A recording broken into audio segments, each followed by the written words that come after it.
On raconte que certaines nuits, en Bretagne, un souffle froid traverse les chemins. Un bruit de roues anciennes se fait entendre, comme une charrette qui grince. L'Ankou n'est jamais bien loin. On dit qu'apercevoir la silhouette de l'Ankou, même un instant, c'est la certitude qu'un destin vient d'être scellé. Aujourd'hui, on découvre donc la petite histoire de l'Ankou. La Fabrique Audio présente La petite histoire.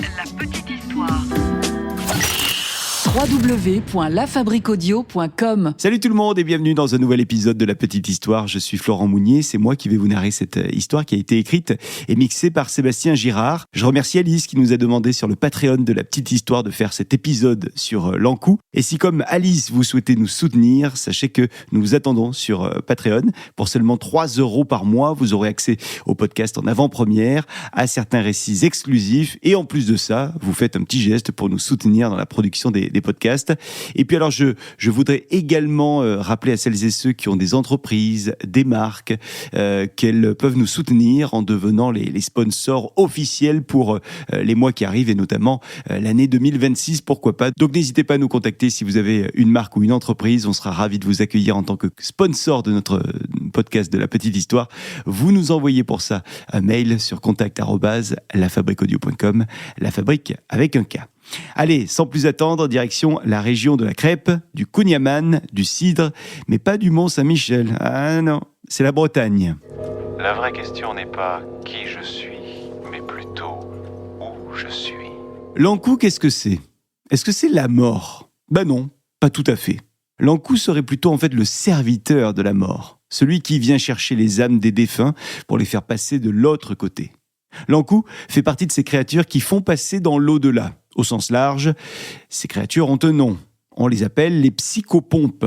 Ce nom ne vous dit peut-être rien, pourtant, vous en connaissez forcément. Pas directement, parce que sinon ça veut dire que vous seriez déjà mort. Mais dans la mythologie, vous en avez entendu parler. Par exemple, le personnage d'Anubis était considéré comme un psychopompe. Odin l'était aussi. Baba Yaga, Charon, Hermès, ils étaient tous des psychopompes dans la mythologie grecque. Et chez les Romains, Mercure aussi avait ce rôle de psychopompe. La Bretagne a donc son psychopompe, l'Ankou. L'apparence de l'Ankou peut légèrement varier d'un coin à l'autre de la Bretagne. Mais, de manière générale, l'Ankou est un squelette. Il arbore un grand chapeau à large bord, un long manteau noir avec une faux qui diffère de celle de la faucheuse, parce que contrairement à la faucheuse, le côté coupant est tourné vers l'extérieur, histoire de projeter les corps vers l'avant. Le serviteur de la mort ne se déplace pas à pied, non. La plupart du temps, il a avec lui une charrette, qu'on appelle la carane Ankou ou carrig en Ankou. Et le grincement de cette charrette est bien connu, bien reconnaissable. C'est lui qu'on entend au loin et qui annonce l'arrivée de l'Ankou et donc la mort de quelqu'un. Pour certaines et certains, en Bretagne, je pense notamment aux habitants des bords de mer, l'Ankou ne viendrait pas en charrette, mais en bateau.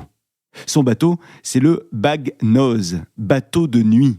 Un bateau qui permettrait d'emporter les âmes des défunts au large des côtes.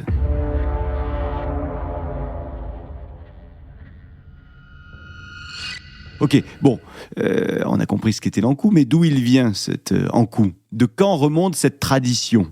Alors on n'est pas vraiment sûr de son origine, puisque son histoire a très longtemps été racontée et transmise à l'oral, mais il semblerait que ce soit un héritage de la mythologie celte.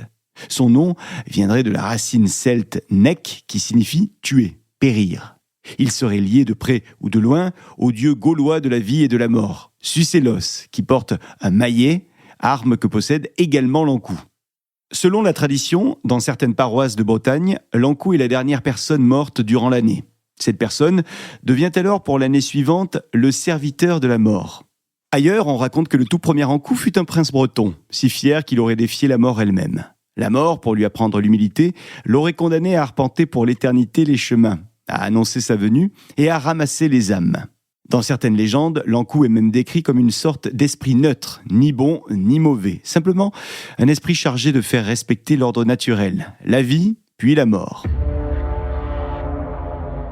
La Bretagne regorge d'histoires transmises autour de l'Ankou. On raconte que lorsque l'Ankou passe avec sa charrette devant les maisons, le vent se lève, les volets claquent et celles et ceux qui l'entendent savent qu'il faudra bientôt allumer une bougie pour un voisin. Certains disent que si l'encou frappe 3 fois à la porte, c'est qu'il vient chercher un membre de la famille.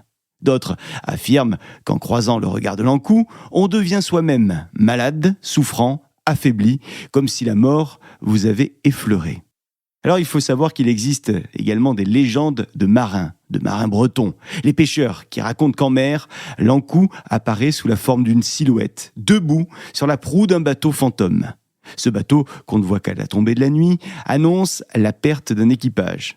Mais attention, l'encou n'est pas là pour tuer, non, c'est pas son rôle, vous l'avez compris. Il est là pour veiller à ce que personne ne parte seul. Il accompagne un mort vers l'au-delà. Alors aujourd'hui, évidemment, on ne craint plus l'encou, mais sa présence reste bien ancrée en Bretagne. On retrouve par exemple des statues de l'encou dans des ossuaires et des églises comme à la chapelle Saint-Fiacre de Cocarneau ou bien au musée des Jacobins de Morlaix. Dans la culture populaire, on parle également de l'encou. C'est le cas notamment dans la série Kaamelott d'Alexandre Astier. Un épisode est consacré à l'encou. Il apparaît également l'encou dans une BD de Spirou qui, pour l'occasion, avait été traduite en breton. L'encou peut même se targuer d'apparaître dans une des séries de jeux vidéo les plus connues et appréciées des joueurs, puisque dans Final Fantasy VIII, le sort de la mort porte son nom. Dans le 9, on retrouve les piments encou, et dans le 12, c'est un ennemi qui porte son nom.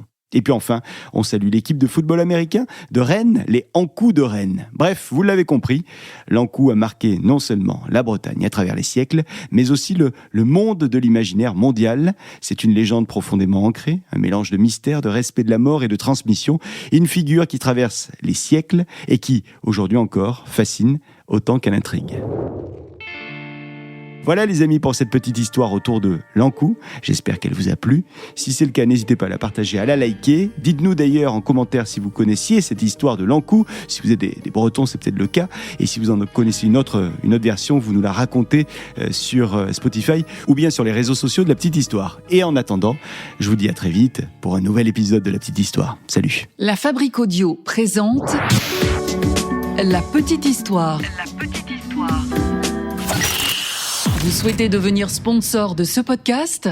Contact @lafabriqueaudio.com. Avant de se quitter, je vous rappelle qu'on attend vos idées et vos envies. Vous avez pensé à un personnage, à une histoire, à un récit, vous avez un projet d'ailleurs pour nous ? Dites-le nous, on vous attend par mail, contact@lafabriqueaudio.com, la fabrique avec un K. Ou alors via les réseaux de La Petite Histoire, n'hésitez pas parce que les meilleures idées arrivent toujours à plusieurs. On compte sur vous.